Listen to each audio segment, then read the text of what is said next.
Hello and welcome to Meeple Mentor Reviews. I'm Jared, and with me, as always, is Holly. And today we are talking about Shadow Network. So this is a game by Rosario, published by Talon Strikes Studios, and it's a 1 to 5 player game. Plays in about an hour and a half. And essentially, it's like worker placement with contract fulfillment and converting resources. So there's some engine building in there. But essentially, it's set in the Cold War, and you are in control of some secret agents going around the world to collect intelligence about various things. And that's represented by 4 colors of wooden file tokens. It's like blue, yellow, green, and purple.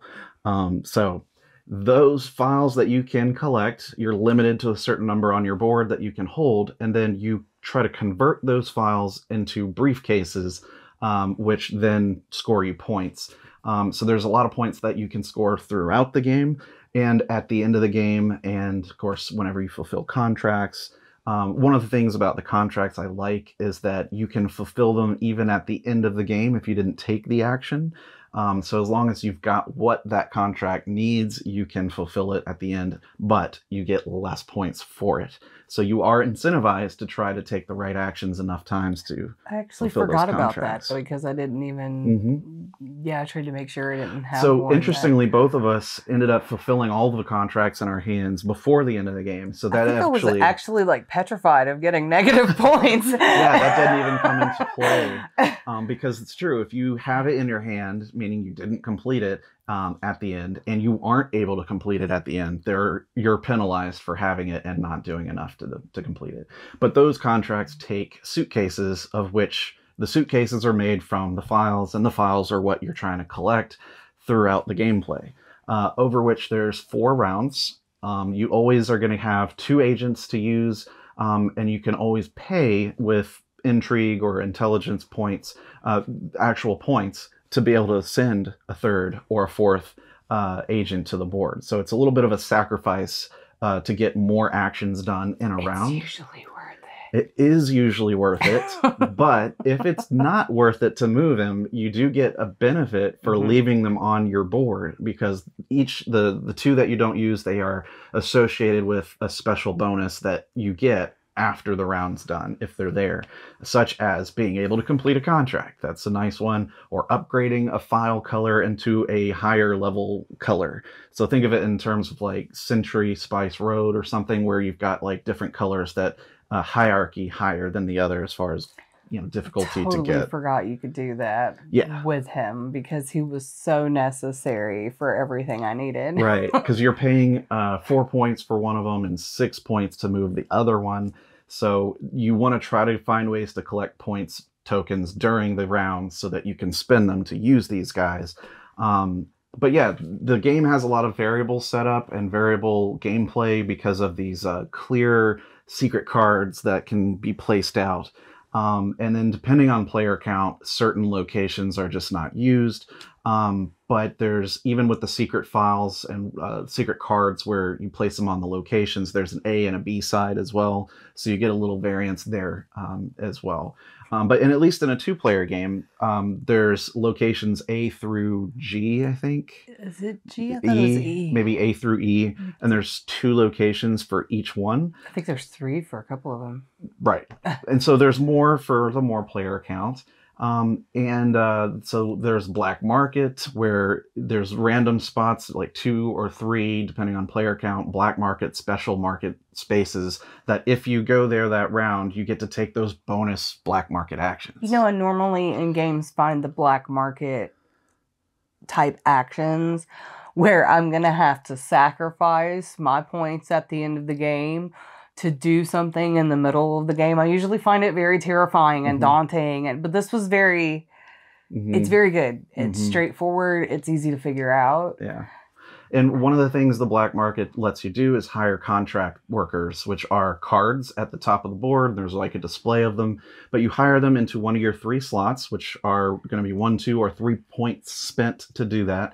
But while they're there, you can use them to sort of get better exchanges of your files. So like you can turn a purple into 2 green and a yellow or something, like just as an example. Right. And they have a limited number of uses, and so the number of files printed on that card is how many times you can do that exchange in the game. But they're extremely useful to be able to try to maximize and sort of prevent you from getting just one color that you can't use all the time, because there's several colors of briefcases that you need to make. And I don't just mean single colors. Yes, multicolors. Multicolor briefcases, like half yellow, half green, half blue, half purple. And so you need certain combinations and numbers of different color files to make that one briefcase. So you will need to have enough contract cards to make these exchanges. So to put it in perspective, you may have 2 contract cards in your hand. One calls for 2 green briefcases and the other calls for another green briefcase. That means you have to come up with what, 9 file folders to turn into green briefcases just to meet that one. Yep. So one of the cool things about this as a worker placement game is nobody's taking a spot that you can't go to, but the first person who goes there generally has more stuff to get, because there's some initial setup in a round that sort of puts extra files on the space as sort of leaked intelligence.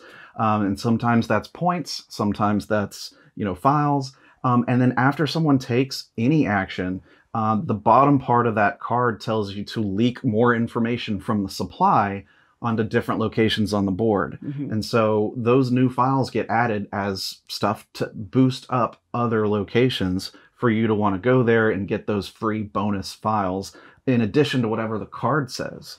So that's why, it's kind of it is tactical, because you don't know which space is going to be better until it's your turn.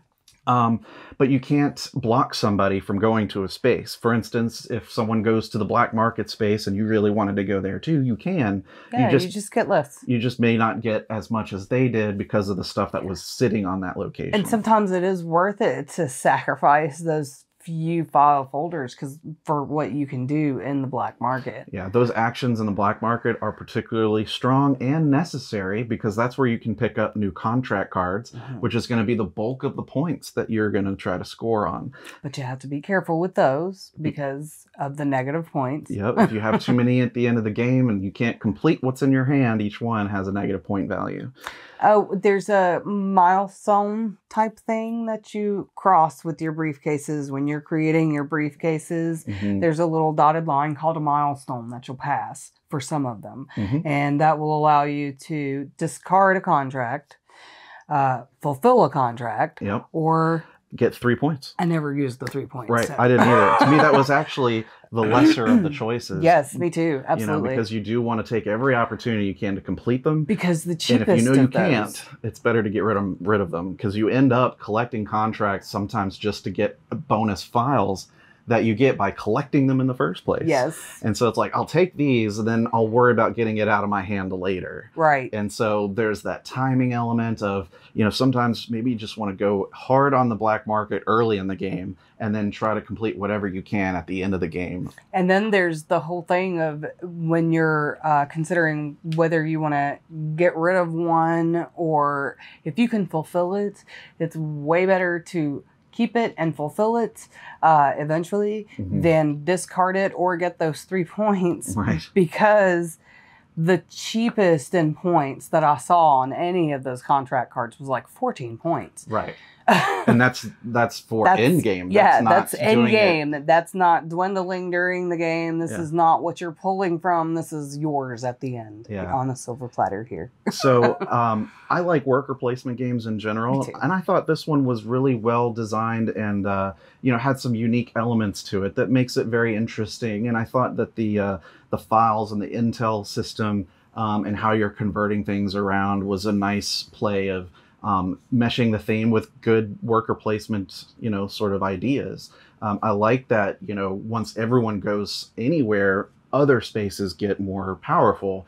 And so you really never know which is the best space to go until it's your turn. And then you go, okay, based on what I have and what conversions I can make, I'm thinking now I'd rather go to this spot and make some, voodoo happened with these contact cards. And I did find it was one of those that I had to let you take your turn and just then take my turn, if you know what I mean. Like, I couldn't anticipate what I was going to do while you were doing what you were doing. Yeah, and I think that marks a really good worker placement design where there's never one obvious place that's going to be better for everybody, because that's going to change. I really enjoyed this game. I thought it played very smoothly. The game is pretty well easy to understand, and the concepts mesh really well with what you're doing, the gameplay wise. The boards and everything, they're all recessed, dual layered boards, including the main board. And all of these elements really kind of add up to a really nice experience that feels great quality and just well thought out. So I really look forward to playing this with like more players and see how the larger player count goes for us. But definitely I'm keeping this game because I think it really shines as a great worker placement game that a lot of people can kind of easily catch on to. And it's a lot of fun. Yeah, it's not super complex, but it's involved and it's fun. It gives you choices, it gives you options and ways to play it that you're never going to be wondering what to do. It's better of like, what should you do now? Because there's so many good choices. And that to me is great. I love trying to figure out what is right now the best combo that I can do with my one agent. And that's what makes this game a lot of fun. Instead of some worker placement games where it's like, well, okay, that's the spot I really have to go to, and if I can't get to it, then I'm taking a suboptimal turn. This one, there's not as many fully suboptimal turns because of the amount of flexibility that you have with converting things and the black markets that they give you options. I mean, there's a lot to mitigate any randomness. It's incredibly important for my confidence and morale during a game to not know halfway through that I'm going to lose. You know? Like, there are those games that you just know, and you're like, well, why? What is this effort that I'm putting in? It's just madness, you know? This is not one of those. It is unclear how well you're doing opposed to other players, and whether you're going to be 100 points apart or 30 points apart or neck and neck. You really don't know until the end, and that's really cool. Because everyone's feeling fully engaged the whole time. Yes, it allows me to focus on the gameplay and not constantly feel like I'm behind everybody else. So if you're someone that struggles with, I feel like I'm behind, so I'm struggling because I don't see where I'm going to get close. This doesn't happen in this game because it's not obviously clear who's ahead at any given point. And I think that's a really well part of the design here so that everyone stays fully engaged and enjoys the whole experience. And then at the end, it's like, okay, how well did you do? Like, I don't know. We won't know until we add up everything from the cards and our stack of coins that are, the points in this game. So, yeah, I highly recommend checking it out, especially if you like worker placement games and contract fulfillment games and games where you can, manipulate and exchange things, this for that and that for this, and then make things with it. That's what this is all about. Which is kind of my jam, which is like, it really makes me think of The Godfather. Yeah, The Godfather, Corleone's Empire. Yeah, and yeah, it really does. Yeah. I think this would work really well as sort of an optional gateway game for worker placement. Yes.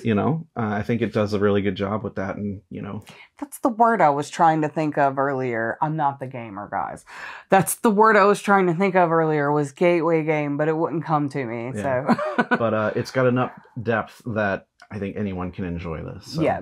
Yeah, that's been our review of Shadow Network. Definitely check it out. And thanks for watching this video. Make sure to stick around and subscribe for more content like reviews and unboxings and board gaming news that we cover every other week. We have a podcast and plenty of tutorials on the channel for you to check out. So yeah, stay with us. And I've been Jared. I'm Holly. We'll see you next time. Bye.